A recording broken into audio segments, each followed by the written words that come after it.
Сәлеметсіңдер ме балалар? Бүгінгі біздің сабақ гүлге су құямыз. Поливаем цветы. Бірінші тапсырма. Сөз жұмбақты шеш. Отгадай кроссворд. Сурет бойынша атауын жаз.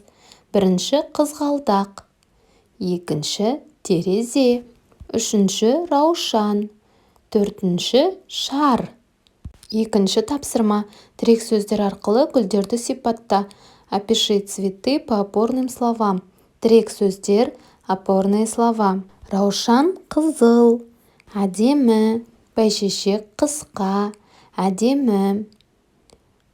Үшінші суреттегі гүлдер қызғалдақ пен раушан. Қызғалдақ пен раушан әдемі, қызғалдақ сары, сарғалдақ көп. Төртінші суретте раушан қызыл, әдемі, ұзын. Ал қызғалдақ әдемі, ұзын. Үшінші тапсырма. Қай сөйлем дұрыс анықта? Определи, какое предложение правильное. Сен анаңа гүл сыйлайсың ба? Дұрыс. Мен бәйшешек ұнайды? Дұрыс емес. Саған гүлді ұнайды ма? Дұрыс емес.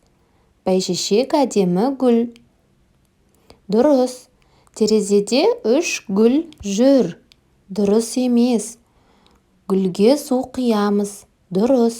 Төртінші тапсырма. Қағаздан өзің қалаған гүлді жасап боя. Оны досыңа сыйла. Досың гүлге таңдансын, саған алғыс айтсын. Сделай из бумаги цветок и раскрась ее.